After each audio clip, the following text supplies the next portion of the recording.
The Hong Kong government is cracking down on fake news that undermines China's national security. What could go wrong?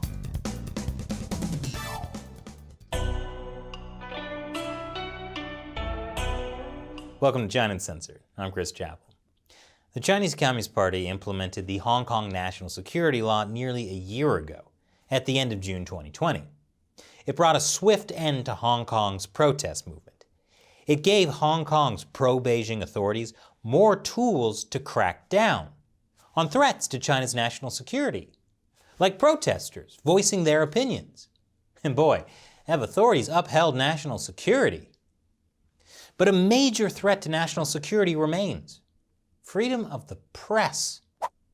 It's guaranteed in the Basic Law, Hong Kong's mini-constitution. Fortunately, Hong Kong Chief Executive Carrie Lam is trying to stop this free press menace. Her new campaign is a crackdown on fake news, of which the government is the biggest victim. I'll give you an example of fake news by Hong Kong's so-called media. We did a previous episode on Hong Kong's National Security Education Day last month, and we showed you photos where school children were given guns and learned about how their nation's heroic police use active measures to handle dissent. Well, this article in pro-democracy paper Apple Daily compared this photo of children holding toy weapons to this photo from 2019 of Hong Kong police officers facing down unarmed citizens in the subway. According to Hong Kong's police, this was fake news. Now you might be wondering, how can simply showing two real, undoctored photos be fake news? Well, Hong Kong Police Chief Chris Tong explains. He says the problem is the newspaper's motive for showing the two photos. Is it trying to incite hatred? Is it trying to split society? Is it trying to create a contradiction between different sectors of the society? I think this is the evil part. He also said it's normal for kids to get a gun, toy guns, and run around. Makes sense. When I was a kid, I ran around the house with my Super Soaker. And Hong Kong children today intimidate each other with toy AR-15s. It's normal. At any rate, Police Chief Chris Tong singled out the pro-democracy news outlet Apple Daily and accused it of inciting hatred. You know Apple Daily is a rotten apple because its founder, Jimmy Lai, was recently sentenced to 14 months in prison for his involvement in pro-democracy protests. Besides Apple Daily, other media companies also need to be reformed by the benevolent Hong Kong government to prevent them from spreading fake news that harms China's national security. Radio Television Hong Kong is the sole public broadcasting network in the city, and it's now in the process of being reformed. See, in the past, RTHK made the mistake of reporting on government mismanagement. For example, RTHK journalist Bao Choi produced a documentary about a violent clash in 2019. It involved a group of armed, white-shirted men attacking unarmed democracy protesters in a subway station. And it shows how the police were conveniently absent. Fortunately, Hong Kong police have helped Bao Choi see the error of her ways. They arrested her in November for the dangerous crime of searching a publicly available database of vehicle registrations. This month, Choi's investigation got the Documentary Award from Hong Kong's Human Rights Press Awards. Wisely, Radio Television Hong Kong has indicated that it will not accept the award. See, the Hong Kong government is now making big changes to how RTHK runs their publicly funded TV network. It's a top-down approach that began with replacing the head of the outlet with Patrick Lee. The Hong Kong Special Administrative Region government appointed Patrick Lee a professional civil servant with no media experience as the new broadcasting director of Radio Television Hong Kong. Since then, Hong Kong media have reported that several programs deemed biased by the new management of Radio Television Hong Kong were suspended. For example, RTHK used to run a satirical news show called Headliner. That was suspended last year after the Hong Kong government accused it of insulting the police. 落咗更，冇晒頭盔、眼罩、防毒面具、護甲、伸縮警棍、胡椒噴霧、點38、曲尺、雷明燈、AR-15、水炮車保護，咁出街食飯。 What Hong Kong really needs is a satirical show that doesn't make fun of anyone. At least not the people in power. They can make fun of the victims, though. Not only are harmful shows being suspended and taken off broadcast, but RTHK has also deleted older episodes from their platform. RTHK noted that it has long removed news stories and programs from its official website after a year, and said deleting material from YouTube that is older than 12 months is consistent with this policy. Sometimes you just have to cleanse history of past truths to make way for new, more harmonious truths. RTHK also said it wouldn't renew the short-term contract of one of their journalists, Nabella Koser, after she asked hard-hitting questions to city officials during the 2019 protest movement. City officials are trying to serve the public. You shouldn't ask them hard-hitting questions. The only people you can hit hard are journalists. For example, the Epoch Times.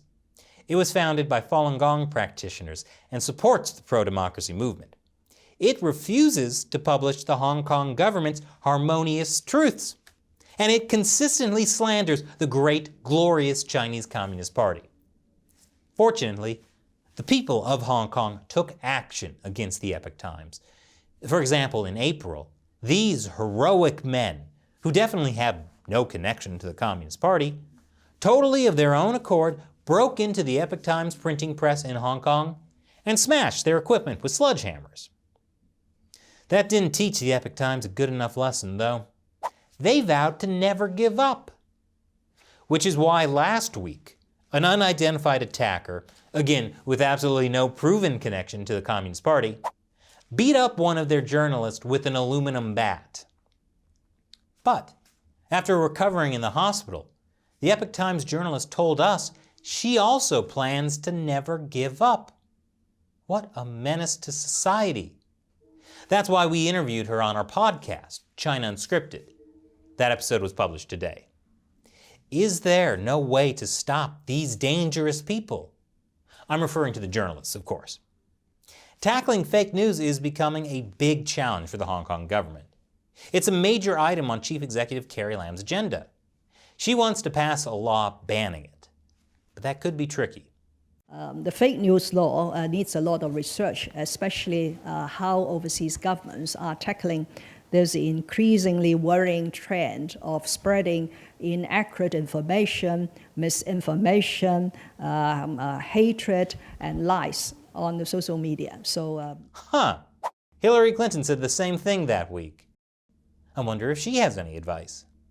RTHK has been performing the role of a public broadcaster, and it should continue to perform that role properly as a public broadcaster, which is objective, fair, and of course support the Hong Kong Special Administrative Region. Exactly. Supporting the Hong Kong government, no matter what it does, is precisely what it means to be objective and fair.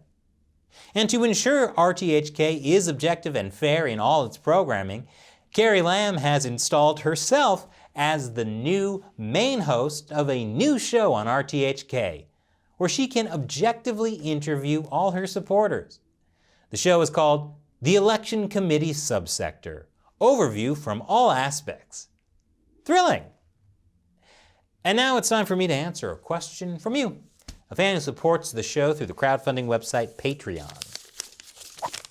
Ian Pendleton asks, do you think it would be a good idea for the American government to try and cultivate a closer relationship with Mongolia as a counter to China, and possibly Russia?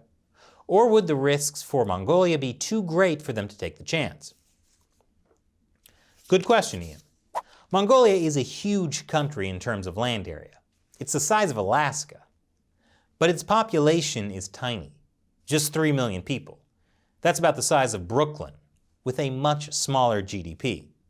That is to say, Mongolia is not a big trade partner for the US, but the US still treats it like an important ally. The US gives aid to Mongolia each year and facilitates exchange programs for Mongolian students to study in the US. Mongolia may border only China and Russia, but since its democratic reforms in 1990, it has considered the US its third neighbor. Hello. When Mongolia's president visited the White House 2 years ago, he even offered President Trump's son, Barron, a horse. Now that's friendship. By the way, the two leaders eventually agreed to just have Barron name a horse in Mongolia. So it wouldn't be an illegal bribe. But all this is to say, the relationship has been getting stronger over the years. My favorite Chinese state-run media says US-Mongolia relations lack a healthy balance, which means they actually have a much healthier balance than China would like. Yes, it's a risk for Mongolia to have close ties with the US, because it angers the Chinese Communist Party. But what's the alternative? To be closer to the CCP instead?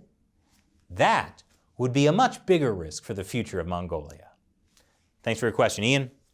And thank you for watching. Help us keep making China Uncensored by supporting us with $1 or more at patreon.com/China Uncensored. The link is below. I'm Chris Chappell. See you next time.